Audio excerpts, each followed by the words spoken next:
बात प्रधानमंत्री नरेंद्र मोदी के उत्तराखंड दौरे की तो देवभूमि जाने वाले हैं प्रधानमंत्री नरेंद्र मोदी और आज का दिन उनके लिए एक रिकॉर्ड भी बनेगा। पहले प्रधानमंत्री होंगे जो जहां पहुंचेंगे वहां गंगा आरती भी प्रधानमंत्री नरेंद्र मोदी करने वाले हैं। बेहद यादगार होगा और प्रधानमंत्री का पहला दौरा जब भारत तिब्बत सीमा से जुड़े उत्तराखंड के चमोली और पिथौरागढ़ के इलाके में होने वाला है। रिपोर्ट देखिए।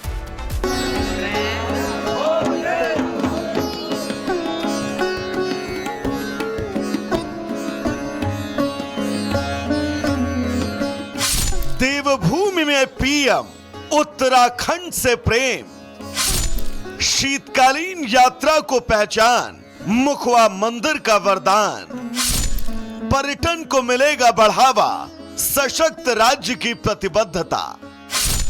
ये तैयारियां प्रधानमंत्री के स्वागत की हैं, तैयारियां पूरी हैं, बस पीएम का इंतजार है। प्रधानमंत्री मोदी उत्तरकाशी के मुखवा हर्षिल जाएंगे, जहां वो उत्तराखंड की शीतकालीन यात्रा को नई पहचान देंगे। मुख्यमंत्री पुष्कर सिंह धामी के पहल पर्यटन को बढ़ावा देने और राज्य की संस्कृति को संरक्षित करने की दिशा में एक बड़ा कदम माना जा रहा है। देवभूमि उत्तराखंड को लेकर पीएम मोदी का प्रेम जग जाहिर है और एक बार फिर से उत्तराखंड की यात्रा को लेकर वो उत्साहित हैं। वहीं मोदी के उत्तराखंड दौरे को लेकर सीएम धामी भी उत्सुक हैं। शीतकालीन यात्रा हमने प्रारंभ की है और आदरणीय प्रधानमंत्री जी उसको प्रोत्साहन देने के लिए वो यात्रा पूरे देश में दुनिया में जाए, उसके लिए कल मुखवा हर्षिल आ रहे हैं और उनके मुखवा हर्षिल में आने, मां गंगोत्री के धाम में पूजा करने से पूरे देश के और विदेशों में इसका प्रचार प्रसार होगा।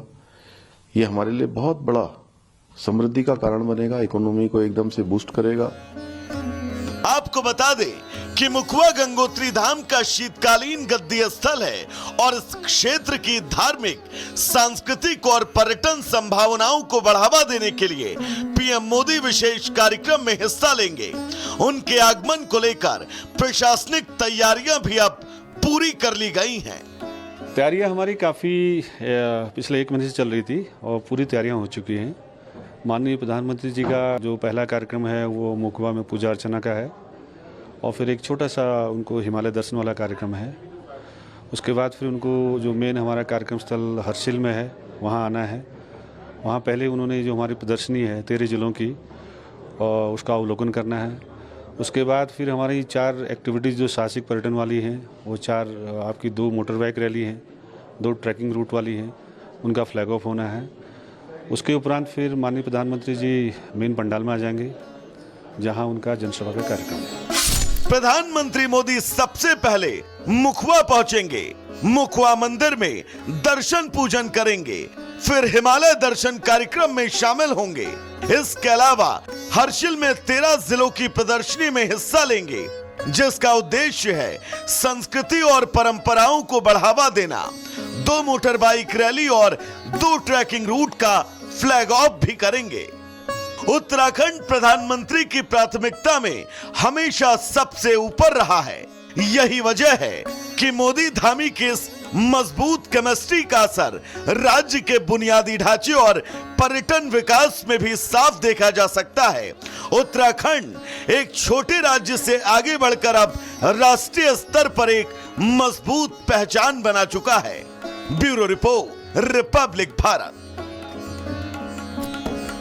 तो दर्शकों, जब सियासत में किसी राजनेता को वीवीआईपी ट्रीटमेंट की आदत पड़ जाती है तो आदत बमुश्किल छूटती है। दरअसल अरविंद केजरीवाल अब मुख्यमंत्री नहीं है, ना ही विधायक हैं, लेकिन जब वो विपाशना केंद्र में शांति की खोज के लिए पहुंचे तो उनके पीछे पंजाब पुलिस का लंबा चौड़ा काफिला नजर आया, जिसके बाद अब बीजेपी हमलावर है। बीजेपी ये कह रही है कि रस्सी तो जल गई लेकिन ऐंठन नहीं गई है। रिपोर्ट आपको दिखाते हैं।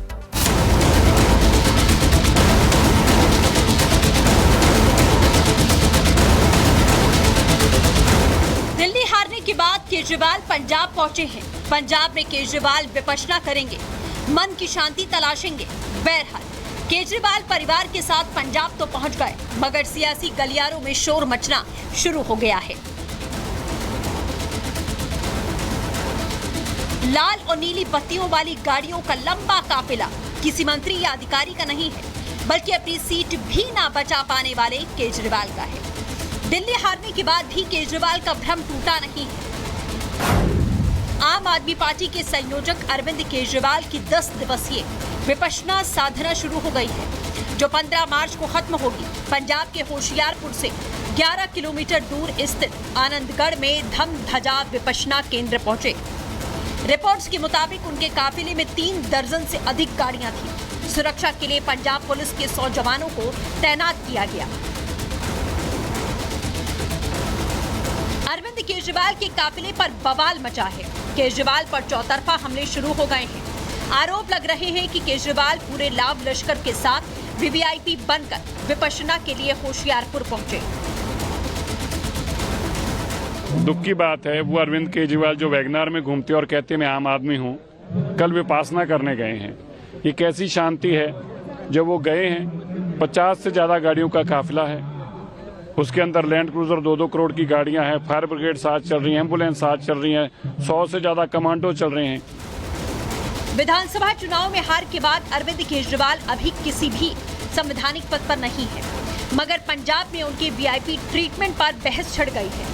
बीजेपी कह रही है कि ऐसी विपश्यना क्यों करना जहां आत्मचिंतन की जगह 50 गाड़ियों के काफिले में अहंकार और दिखावा हो। अरविंद केजरीवाल की नकली सादगी नौटंकी है, तो वहीं आम आदमी पार्टी केजरीवाल के बचाव में मैदान में है। ये नए सांसद हैं, परंतु पंजाब सरकार उनको फिर भी वीआईपी ट्रीट करती है और उनको सुरक्षा भी उसके अनुसार देती है। और ये जो आम आदमी से खास आदमी बनने की जो प्रक्रिया थी, उस कारण से दिल्ली की जनता ने रिजेक्ट किया और आने वाले दिनों में पंजाब के लोग भी उनको इसी कारण से रिजेक्ट करेंगे। तो ये आम आदमी नहीं है, ये राजा बन गए। अब इनका नाम राजा अरविंद केजरीवाल होना चाहिए, क्योंकि इनको सारी सुख सुविधा चाहिए। जिसके लिए ये आंदोलन करते थे, जिस बात पर ये लोगों को सबक देते थे, अब खुद उस पर अमल नहीं कर रहे हैं। एमएचए ने जानकारी दी थी, एमएचए जो अमित शाह जी के तहत आता है, कि अरविंद केजरीवाल जी के ऊपर जान का खतरा बना हुआ है, उनके ऊपर थ्रेट परसेप्शन है, जिस वजह से केंद्र सरकार ने उनको Z+ सिक्योरिटी मुहैया कराई है। ये गंदी राजनीति छोड़ के भाजपा को इनको दिल्ली के मुद्दों पर अपना फोकस लाना चाहिए। वहीं केजरीवाल को लेकर कांग्रेस में तो दो फाड़ है। कांग्रेस नेता जानते ही नहीं है कि किस मुद्दे पर बोलने से पहले सलाह मशवरा करना है। हम लोग तो बार बार कहते थे कि ये सत्ता का लोभी है, आज नहीं, मैं तो 10 साल से कह रहा हूँ। जब ये सादगी की चीजें बांट के उस पर वोट बटोरते थे, तब भी हम कहते थे कि सादगी इनका एक दिखावा था, एक ढकोसला था, और वो सामने निकल कर आया है। वो दिल्ली के 11 साल के पूर्व मुख्यमंत्री हैं, एक राष्ट्रीय पार्टी के वो संयोजक है, तो जाहिर है कि उनको वो तमाम सुविधाएं या तमाम जो फॉर्मेलिटीज़ है वो उनके साथ तो होगी। बहरहाल कंफ्यूजन तो कांग्रेस की खासियत है और आम आदमी पार्टी बन जनता को लूटना केजरीवाल की पार्टी की। खैर, जनता सब जानती है, जो दिखावे की राजनीति करते हैं वो आज सत्ता से दूर हैं। Bureau report, Republic Bharat.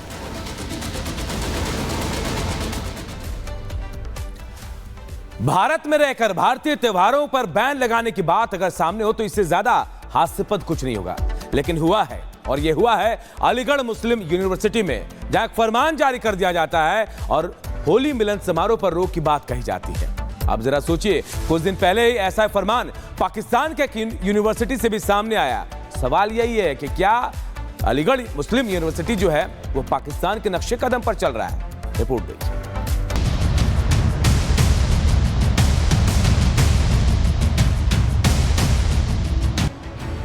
क्या पाकिस्तान की राह पर निकल पड़ा है यूपी का अलीगढ़ मुस्लिम विश्वविद्यालय?